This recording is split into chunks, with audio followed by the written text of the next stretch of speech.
amazing soul called Eleanor Ward.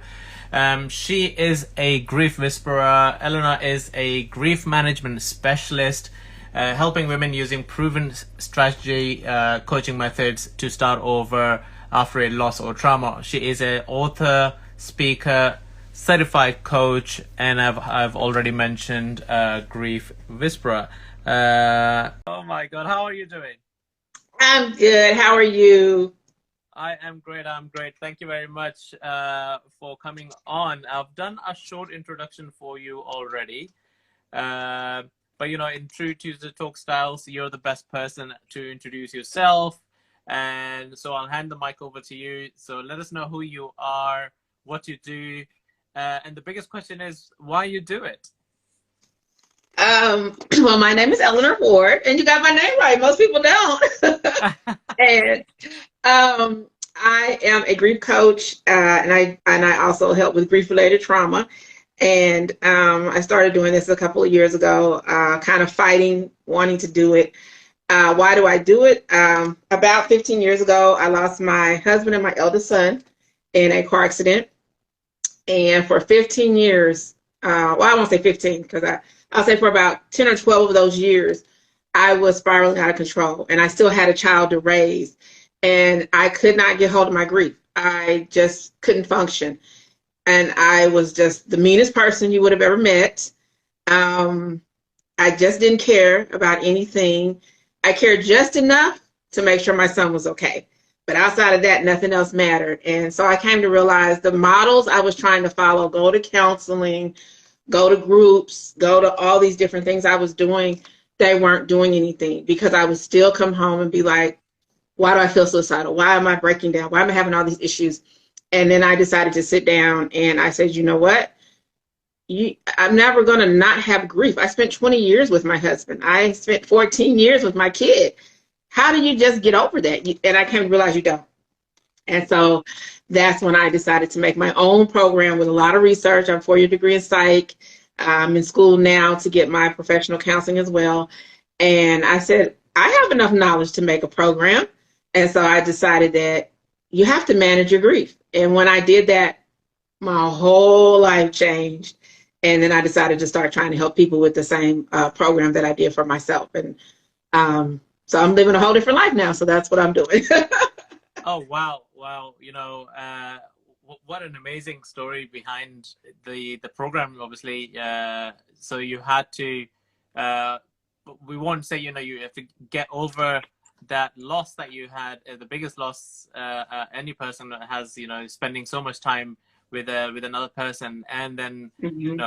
Losing that person is phenomenal, obviously. So a lot of people expect people to get over that feeling that you had, or whatever you were doing every day. It's not that easy. Now I'm relating to someone I already know. I only know that person for a brief moment, for I'll say about maybe 3-4 months. And every time there is a quiet moment, he talks about, his loss, which happened 2 years ago. And, some people who are among that group will say, yeah, life goes on. We need to move on. I'm sure that person wants you to move on as well.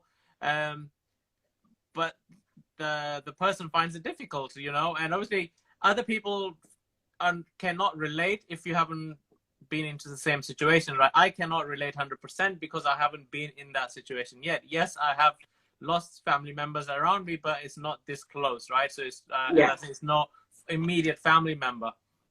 So and this is very difficult, right, to understand and then be empathetic, sympathetic with that person to understand what they're going through. Some people are easy to, let's move on, let's continue going on. But that's not exactly the same thing again, because what they're doing is they're just distracting that emotion. They're just parking it. Is that correct, right? Yeah, pretty much. They are in reality, and I'm going to tell you the people that just get over it as well. I promise you, they have a breakdown about 5 years later because they absolutely never dealt with anything. They're just like, life goes on. I'm going to keep doing what I'm doing. And then when it hits them, the actual real deal grief, they fall apart. And they're kind of like, well, this happened 5 years ago. Why is this happening now? You never dealt with any level of it at all. So when I started grief management, I do it in 8 and 12 week blocks. And I came to realize you had to kind of block off certain times. And I had to really understand where was I at. Some people are very new in their grief. Even though I had more time in my grief, I was trying to follow all the wrong stuff. So in a sense, I had to start over anyway. And so, yeah, even though it's not someone close to you, the person is still talking about it 2 years later.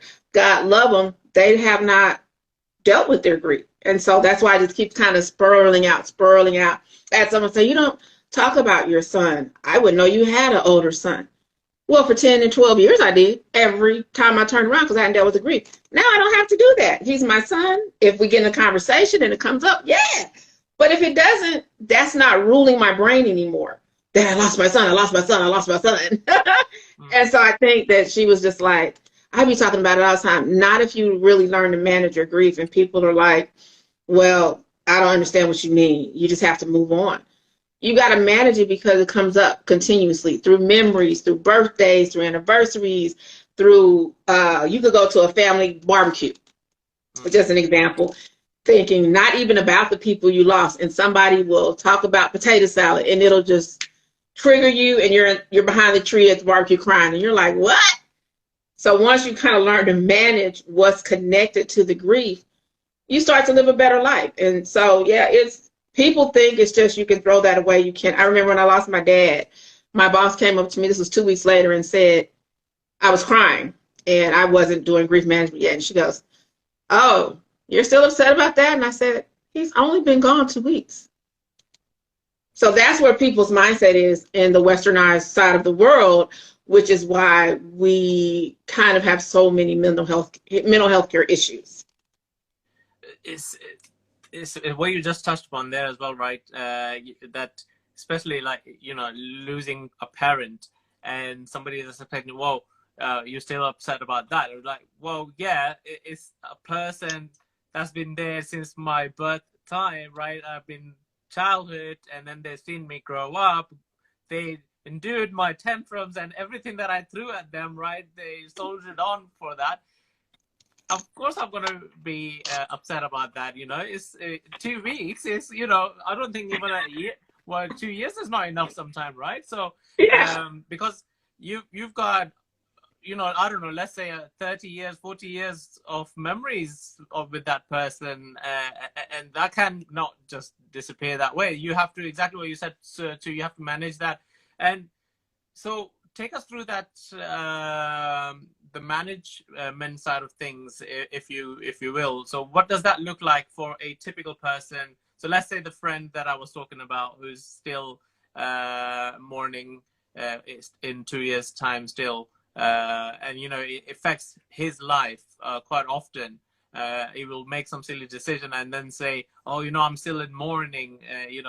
He will bring that up sometimes, because we will say, get your life together, what's happening? And he will then just point out, I'm still mourning, I haven't got on over yet. So what would that person like that should do?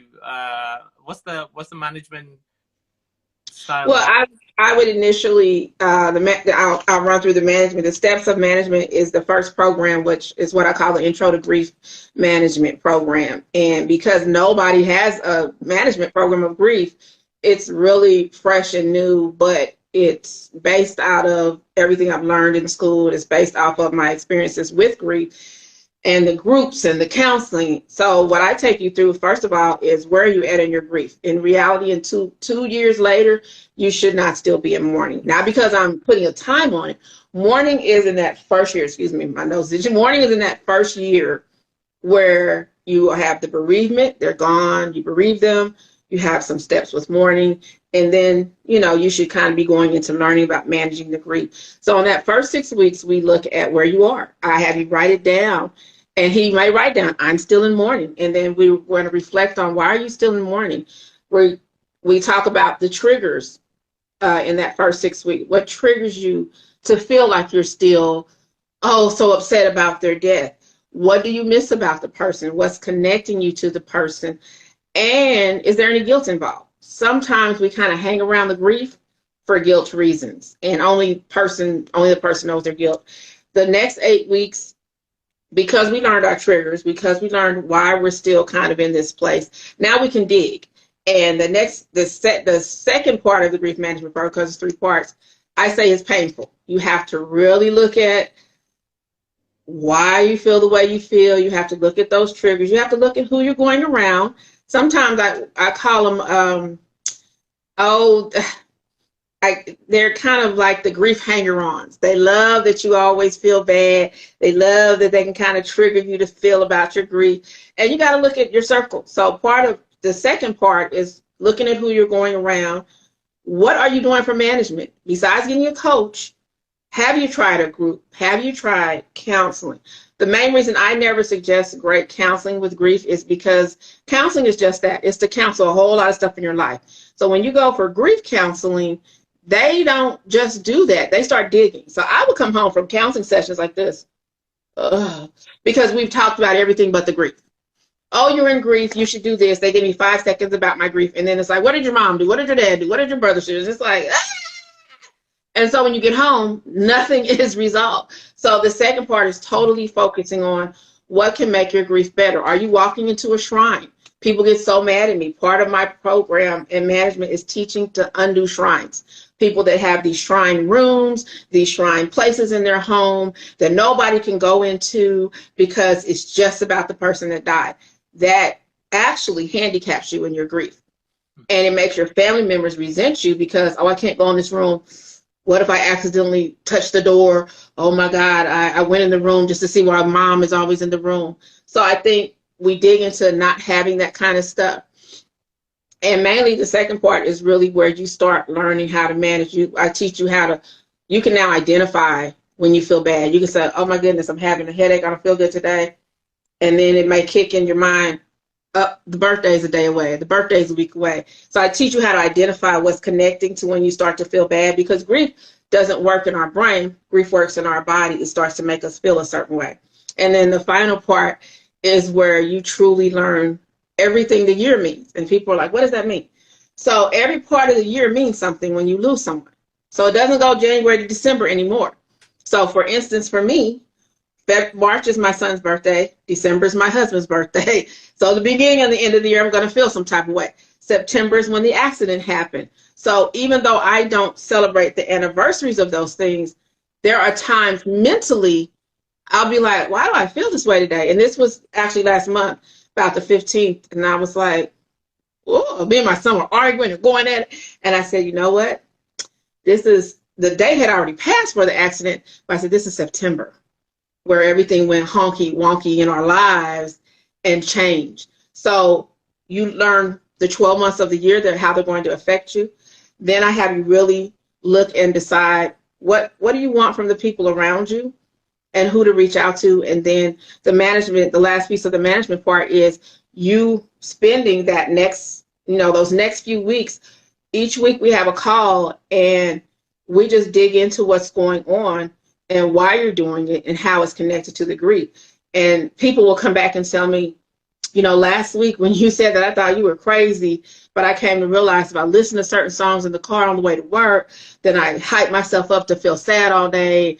And it's just certain things that I give them as assignments. And once they do them, they can change those behaviors, because most of our grief is connected to behavior. So that kind of gives you a little bit of insight in the program.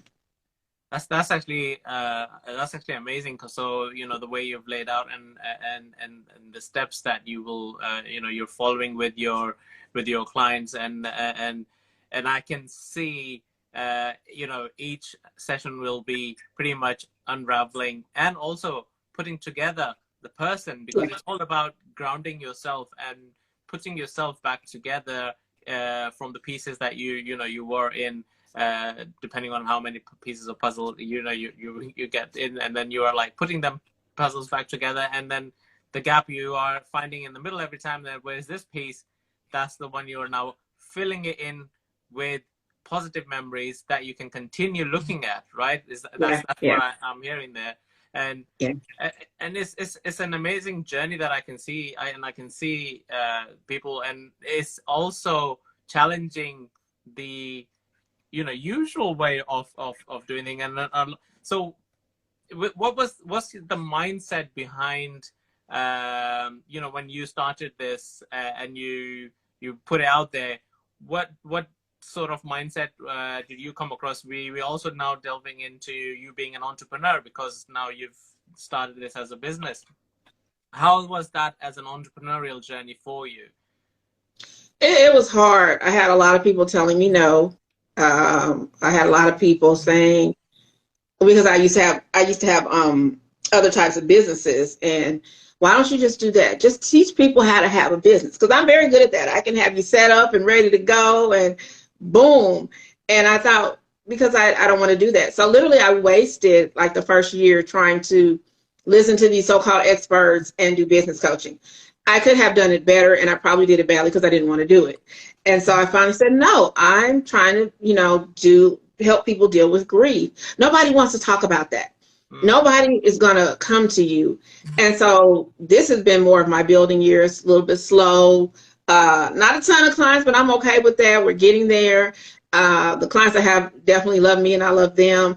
And I'm getting myself out there more, letting people know this exists. It's been hidden because I was the dumb, not listening to my purpose. And at the end of the day, once I really started doing that, I get people now that are like, I've been following you the whole 2 years. I'm so glad you're doing this. This is more you. This fits you. And the main reason I really said this has got to be done, I was tired of being miserable. I know that sounds crazy, because people are like, you're so happy, you're laughing. And I really am this way. And I'm just like, I was just sick of it. Can you imagine a decade of, it was overwhelming, and it gave me everything I didn't want: high blood pressure, diabetes, all kinds of things, tons of weight gain, because my body doesn't respond to stress. And so when I really was able to jump in and say, this isn't working for me, and make those changes, I said, there's somebody else dealing with the same stuff I was. There's somebody else that's just sick of being miserable. And so that kind of helped me push forward. And I've never been good at a 9-to-5 anyway. So, I'll go ahead and be transparent. I used to get fired all the time. And I would get fired from high level stuff, not little bitty jobs. I'm just not good at 9-to-5. So I'd be upper echelon, manager, supervisor, whatever. And they'd find some way to get me out. And I'd be like, thank you. So entrepreneurship is something I love. You got to put in the work. It's hard. Even with these programs, when I started them, I'm going to be offering now kind of some smaller flagship programs for people that are a little leery to go into that 6, 8, 12-week situation. So we're going to be doing in the next few weeks, I'm going to introduce some small programs you can just download and do your thing with them privately. And then if you want to move into the coaching side with me, you'll be able to do that. And I think that's going to be a good piece for people that are still a little nervous of admitting they need that kind of help. And we don't talk about grief enough. We don't make it a priority. We push it to the side. I don't know about in Europe, but on the American side, you're giving 3 days to grieve, and then you have to go back to work. And that's across the board federally. That's nuts. Who can grieve somebody and bury them and do everything you have to do in 3 days' time? And so it's not paid any attention to. And then when the person spirals out of control or falls apart, the job or the company is kind of like, what's wrong with Eleanor? What's wrong with her? I had 3 days to take care of a life. And so that's what kind of pushed me. And I know, greater is coming.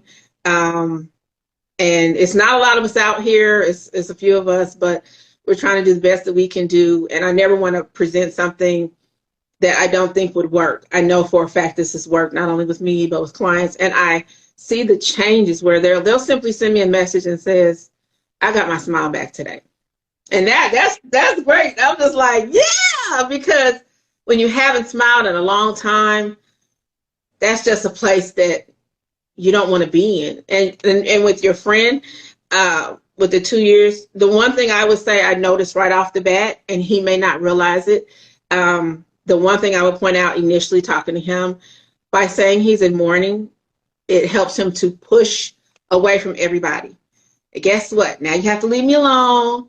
Now I get to procrastinate on everything I'm doing, and I get to stay in my shell of non-healing. He doesn't realize that's a non-healing place. Mm. So that immediately clicked in my head. I'm like, he's not going to heal as long as he's sitting in that space, because what will happen is he'll be there 5 years from now, still saying he's in mourning, sadly. And I don't want that for him. So hopefully he'll come out of that. Yeah, that's actually something you touched on, and I'm surprised. 3 days, is that across the whole board? Wow, wow, Of 3 days. I course. mean, I You know might with be given, they will allow you at times 5, but you actually have to justify why you need the 2 more days. oh wow, okay, okay. To my understanding, I think well in UK the companies I've been through and worked for, there's at least a week, which is 5 days. Oh, my goodness. Weekend, obviously you get that weekend anyway because you're off, and so yeah, you get in at least a week because you're gonna take care of all the funeral and everything and inform everybody, but and because that's another stress that also brings the emotion to the front, because a lot of people are not able to deal with all these sudden, like myself. I mean, I'm not ready for a lot of these stuff. I mean, even though we're talking about it, I've thought of it sometime. And you touched upon it as well. It's a subject nobody actually talks about a lot, right? And it's one of those subjects which just gets brushed under the carpet. As soon as it comes up, you just want to get rid of it. You want to shut it down. And I don't know if it's generated by society in terms of that's how it is. And then even though there is two adults having that conversation, if one person brings it, the other one tries to shut it down. And I've noticed that as well. So, like sometimes I will be thinking of something, oh yeah, we need to be ready just in case something happens, what we gonna do, how I'm gonna do certain things. And because my family is all over the world, right? So my mom's in Italy and my dad's in Bangladesh. So I'm like, if something happens to one of them, I'm like, how I'm gonna do things, right? And then I've got most of my family's in New York as well. So I was like, yeah, how I'm gonna communicate all these things, and who wants to go where? I don't even, so that's a lot of stuff, right?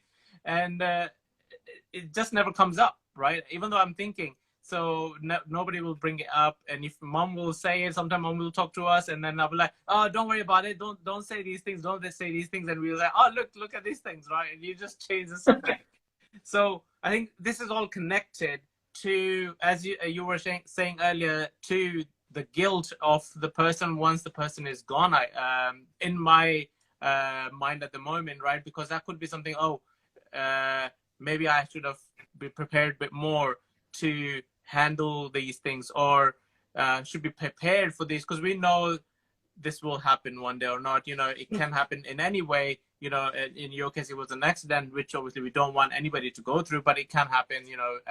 It's the part, but it's the dealing part of it. And I love the way how you've created this wonderful system to manage it through, because but I've not come across that anybody who's doing this. You as you said, you go to this counselor, and counseling is also like a taboo subject. Then you just you come across as broken, right? And then that's a sign of weakness. If you're saying I'm still counseling, right in the beginning, people understand it. You just happen. You need to understand, put yourself together, and then you're like, you still counseling? Yeah, you must be broken, right? We might not say it that way to you, yeah, but that's what they're thinking. And sometimes the person themselves are that way. And you're right, the counselor would go through your whole life without actually targeting what you are there for, right? Yeah, definitely. And I love that you touched on the broken part. People do think that it's like, oh, she's still in counseling. Or like with me, I got a big help when I first moved here to Texas from my church's grief counseling group, and they had it once a month. And it was a great help. It wasn't a typical type of thing. It was only a handful of us, which is great. That means everybody kind of had a little time. And it was only about an hour, maybe hour and a half once a month. And so that was a great helper. But people would, even in the church, it was just like, you're still going to the church counseling group? I sure am.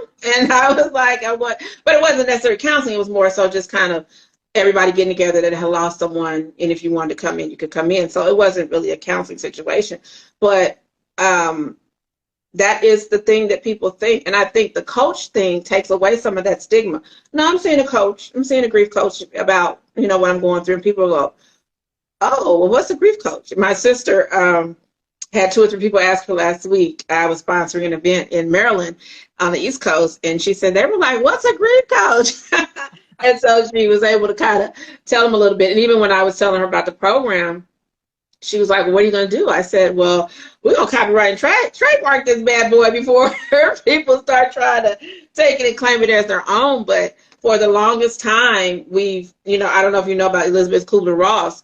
That has been the staple for grief. And that's one reason people don't get over grief. And somebody got a little upset with me and walked right up to me and said, well, what stage of grief are you in? And I was like, I'm not in any stage of grief, because I said, if you learn one thing at all in the $40,000 I spent on the psych degree, I said, she did a study. It was a very inclusive study of terminally ill patients. I said, in the very first paragraph of her study, it says, the stages of grief are these for those families about to lose someone to a terminal illness. What happened in the psychological world that went into society, they blocked that part off of it and just stuck it out there as the model for grief. And so that changed society's thought process and said, oh, you're going to have to go through these steps. And then people weren't going through them. So then people were getting frustrated, like, am I in acceptance? Am I in denial? No, you're not losing someone, unfortunately, to a terminal illness.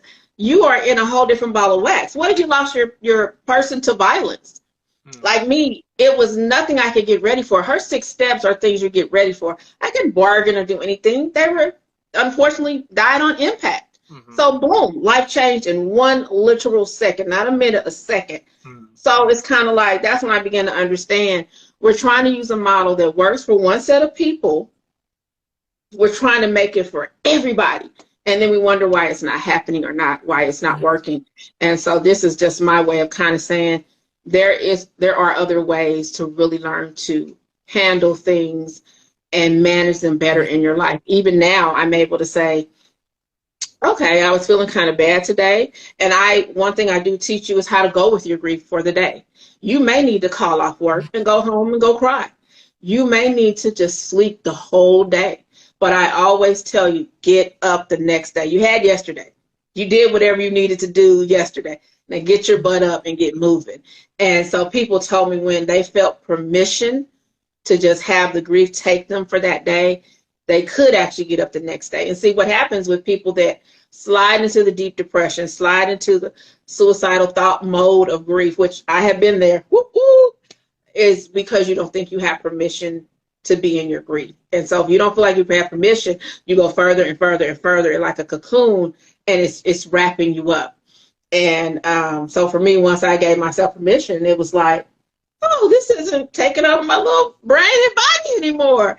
And so I've had clients tell me with permission, knowing I'm going to get up the next day. I'm going to have a better day. I said, you do what you have to do.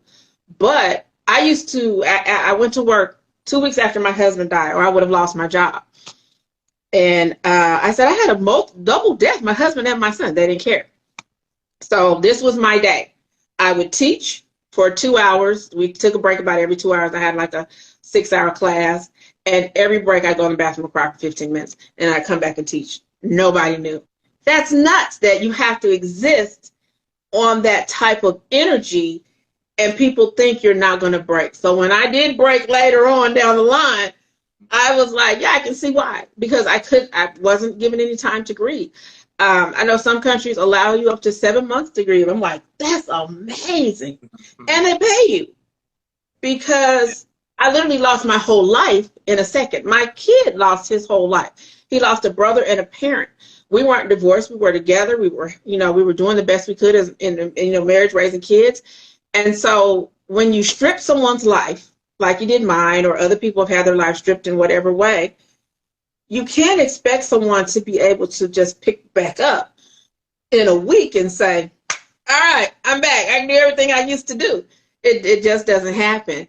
And so that's where my program, I also help you to understand how to get back to work, how to understand. And then I even have a little piece in there for people that may never function again in a 9 to 5. And that's just the truth. You may never function well again. Why? It's too many people, it's too much going on. And so I give you a little piece about entrepreneurship. What would you like to do? What have you always wanted to do? And we also add that in as a piece of just saying, this may be better for you for the rest of your life to maintain and manage your grief, to live a normal life than trying to go back into a setting. It's very stressful to go back into a setting, depending on what's going on and how it's set up. It could just really trigger you every single day. And people don't think about that. Does my job trigger my grief? It can. It can, depending on what you're doing. So, yeah. That is such an amazing thing that you've just added, and so much, so much wisdom being shared there as well. In terms of, you've mentioned something there that you were back to work 2 weeks later, right? So, and having double deaths in the house, and it's already, I think 2 weeks, was very low. And obviously, this is then when companies don't understand these things, and when the person does break down, it's just, So when you were saying these things, and because I love driving, I'm out and about a lot driving stuff. So I thought of the windscreen of the car, right? When you do get when there's a slight crack on that windscreen, and that could be a stone chip that just bounced off the street, right, and then chipped the windscreen, but it's a crack now. Yeah. And if you carry on driving, I mean, I don't know in the other countries, but in UK, if it becomes any bigger than 3 centimeters, you have to stop. Right, you're not driving that car anymore. You can the only thing you can do is take it to the mechanics, and that's it, and nothing more. If you're still out and about, you're dangerous driving pretty much. You're putting your life in danger and the other road drivers, because if it cracks, you're gonna lose control of your car. And that's what happens with the life, right? So that's a little crack in your life now. Or I'm saying a little crack, but it's a crack in your life. And now you're trying to repair it or put it together, make it brand spanking new if you can, or at least patch it up so that we can continue, right? And some people take the time that they need to do that, right? And it cannot be done straight away. So what I've noticed that is your management cycle is actually designed to go through that, and it's also covering the individuals in their own time, right? Because everybody will have an individual time frame. So we don't want, obviously, it's not one glove fits all size. It will go through. It's a program, but it's a one program, but it will fit individual circumstances and again takes your journey that you are on. So I love the way you started that thing, was to see where you are on that journey, where you are on your grief at the moment. There is a chart that the universe follows, but that chart is designed for something else. It's supposed to be when you're losing a family member, and that's when you are going through those emotions of grief. But for anything else which happens suddenly and you weren't prepared for it, you weren't ready, it's just happened, it's a whole different ball game, and we cannot use that. This is something that's greatly, that you brought it up, and not a lot of people think of that, which is great to point it out as well. So a lot of people who are definitely, thinking of, oh, this is where I am on the chart, because they won't think of, because I remember another friend who was just going through hard time, no grief, nothing like that, just hard time, but kept bringing that chart up every time. This is where I am on my grief chart and stress and all that. So I'm like, but I'm not thinking, right, okay, grief from what? It's just like stress level. I'm stressed and all that stuff. I'm sad. So he's got a chart of sadnesses, and I'm like, I don't know who created this, but I'm sure there's a study behind it. So it is. And I hate the 6 stages of grief. People are like, what? I said, because it just doesn't help. It's not putting anything down towards anyone that's lost someone from a terminal illness, because that grief is very real. No matter how much you prepare for it, it's still going to knock you on your butt once they're gone. But at the end of the day, when you pull that out back into society, it's kind of like you'll have people that try to use it. I'm not out of acceptance, or I'm not out of bargaining. Who are you bargaining with? They're gone.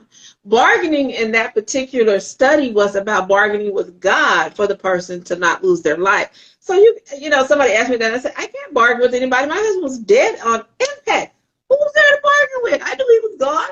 Oh, well, you might later on bargain that if he came back. No, I don't want a zombie. He's gone. So, you've accepted it. yeah, you've accepted it. So I said these types of deaths. Let's say you lost someone to COVID, and I've had a couple of clients that lost someone to COVID. I lost my mom not to COVID, but during COVID. So I never got to see my mom again. And I had visited her the year before, and then COVID shut us down, and she's passed in the middle of COVID. She had cancer. So imagine people that are losing someone to COVID. Let's say, oh, son, I've got COVID. And you're like, okay, mom. And then a week later or 2 weeks later, they're like, mom's gone. And you're like, what? And then you have all these rules and regulations about COVID. The funeral homes have rules. You may not be able to come to see the body, or you may not be able to travel to where the house is for a while until they come do checks and stuff. And so there are a lot of parameters. And so people that have lost someone to COVID, I've had clients that have been like, I'm still shaking. Why? All the rules, the regulations, they really didn't get to have those last moments with, you know, the family member who passed. And then, you know, you don't know about the rules and regulations until someone passes.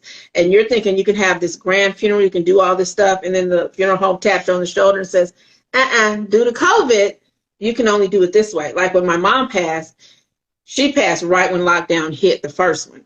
Oh. We could only do it virtually. There was no other way. They absolutely wouldn't do anything.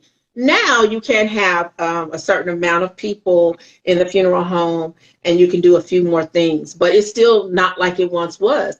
And so I take them through the management program as well, but I acknowledge that they have an additional piece of grief of probably never really getting to be with that loved one again. Maybe they dropped them at the hospital, the person passed, and they never got to go back to the hospital because you can't stay in the hospital. So I add that additional piece with people who've lost someone to COVID. They have another piece of grief, and that's that they didn't get to reconcile anything with their loved one. So that's one reason those 6 stages don't really work outside of the parameters they were made for. And I don't like stages anyway, because I think if you tell yourself, I'm in this stage, you could drag that stage on forever. I want you to understand, okay, this is what triggers my grief. This is what angers me. This is what I feel left out about. This is what I feel guilty towards. And this is what I can do to manage these feelings. And some of those will disappear. The guilt will eventually disappear. Time will eventually take some of those things away as well. But it doesn't mean time heals all wounds, because it doesn't. It just means some of those things won't be as significant in your grief. And so, you know, that's where I want you to kind of stop and say, I need to be able to go live my life and not have to worry about releasing balloons every 3 months or going to the family gathering. That I also give you rights when we do management. You have a right not to go to some of that stuff. You don't have to wear the T-shirt with the dead person's picture on it. You don't have to go to every gathering where they're only talking about when Junior passed or whatever the case may be. It doesn't mean you don't love the person. It simply means that triggers you or puts you in a place that you don't function well. Or I tell people, here's the thing that I've learned about some of these gatherings. Sometimes you don't respect them because they don't seem real. And when you don't feel like the person is being given real, genuine love in their memorial, then you don't have to be there if that's how you feel. So sometimes it's not that it bothers you, you just feel like this isn't genuine. We're just doing it to be doing it. And that's not the greatest thing either. So all those things we look at that in that circle so that you understand how it affects you and how you can move forward so that you're only dealing with positive things. Whatever negative memories, like you said earlier, I make sure that you understand, deal with the negativity, deal with whatever it was. Now put that to bed.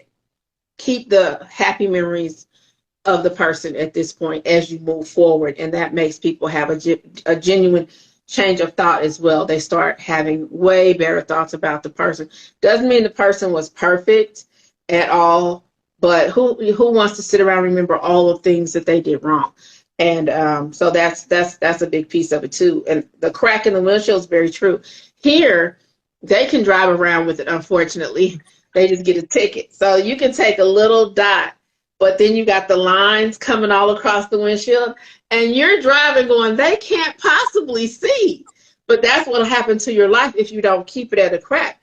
It is a crack in your life now. It's a piece missing. It's a piece gone. But you don't have to let it spiral into those big lines. You can say, I'm going to stop this right here and pull it together. For me, those lines were all there. And so I had to do, there's a little commercial where the guy puts the sucker on the windshield and he sucks all the lines. So for me, that's what I do. I was like, I'm going to suck all this grief to where it's supposed to be in this small chamber. And if you look at people that are successful in grief that have had some tragic, traumatic stuff happen, I'm applauding those types of people where they moved on into amazing jobs or companies, or they ran for office, or they did something they just never thought they were going to do in their lives to help move forward. And so that's something you can do too. Just say, you know what? Since this happened, what do I do that I never have I've never ever dreamed I would do in my life? And I say, go for what you think you would never do. That's what I'm doing now. That is so correct what you just said there at the end there as well. You know, just go for what you thought you would never do, right? I mean, everybody has a sort of wish list. I mean, I don't like the term bucket list, because why are you waiting for that moment? You should just have a wish list, because that everybody wants to do something. At one particular moment. But when that moment arrives, that's up to you. When that moment should be, because that's what I talk about with everybody as well, is have a list of things that you would love to do one day, and when that one day is gonna be, that's up to you, right? Do not wait for that bucket list. Bucket list is like too late now, right? Now you're it's not enjoyable, that moment there, right? You're just doing it because like, okay, it's like last orders now, who wants the drinks because the bar's shutting, right? That's what the bucket list is. You're just running to get everything right. Give me a few drinks so I can hold on to it. But if you know that you want to be in the Bahamas or Maldives or places like these, for example, you want to climb the Everest or things like that, that's on your list. When does that happen? You just keep looking for the opportunities, right? And if that presents to you, just say, yeah, I want to do this. Okay, let's go and do it. I see this as an opportunity to do it. I'll do the most scariest one. I don't know, whichever that is. So, I'll do that.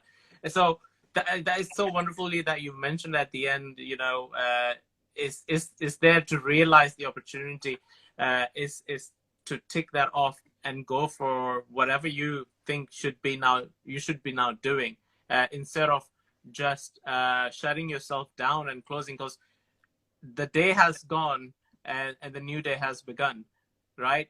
But you're still there where the sun set for you, but it never rose back up because you are still there. You didn't turn your, just move that blind up, just open the window and you will see the sun has risen. Let's kick the day off. But yeah, you allow yourself that, and I love the way you mentioned, give yourself permission to accept. So how I see it is to accept, oh, today I don't feel like doing, this. I'll take that time and moment to be in it. Accept the emotions which are coming through, because they're gonna come, right? They're like waves. Oh yeah. They're like waves on the sea. They're gonna keep coming.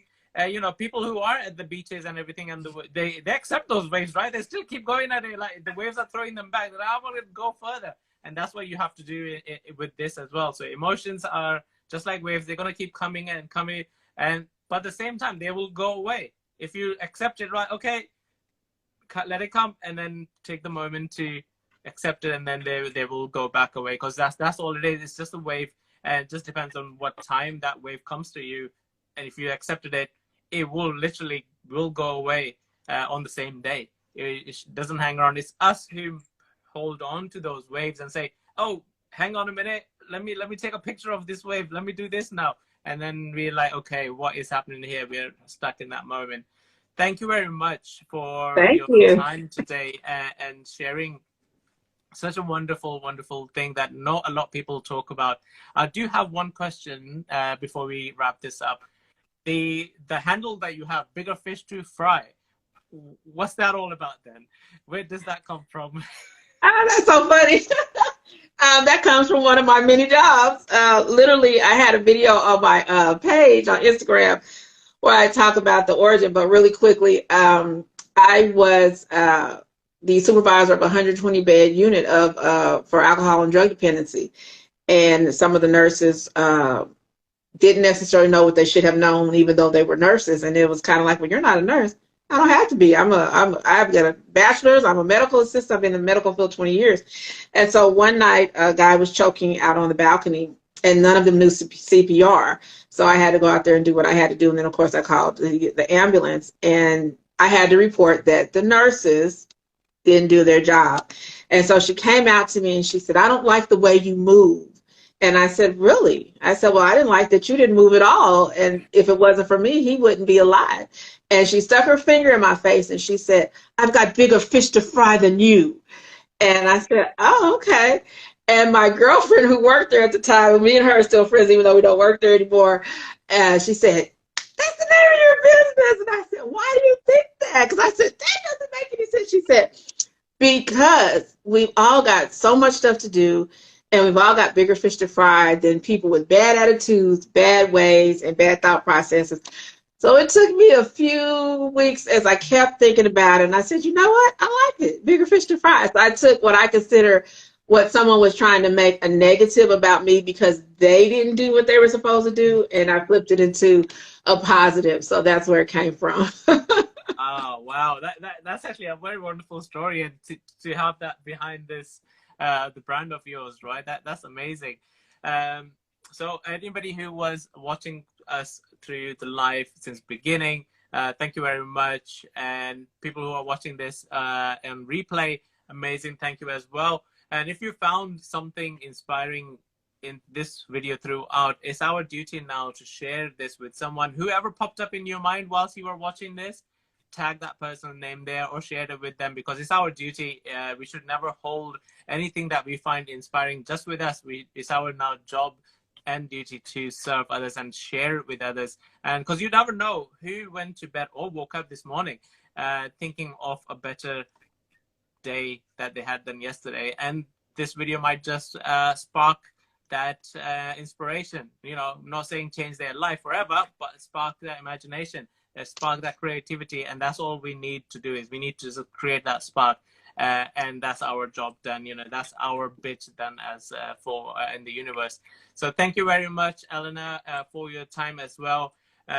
Anything you would like to say before we close down? I just want to say life can be normal, life can be great, life can be grand. And don't think because you lost someone that you have to stop loving them. By managing your grief, you still show them love, you still live your life, and they still hold a place, but they don't own your life anymore. So I want you guys to be able to own your life and put your grief in its proper place. And there's nothing wrong with that. Amazing. Thank you very much. That's a wonderful, wonderful share there. And thank you very much. And we will be back next Tuesday with another amazing, wonderful soul. So thank you, Eleanor. We'll Thank just have a you. couple of seconds while we chat, so you will become the screenshot. Thank you. Bye. All right. Bye-bye.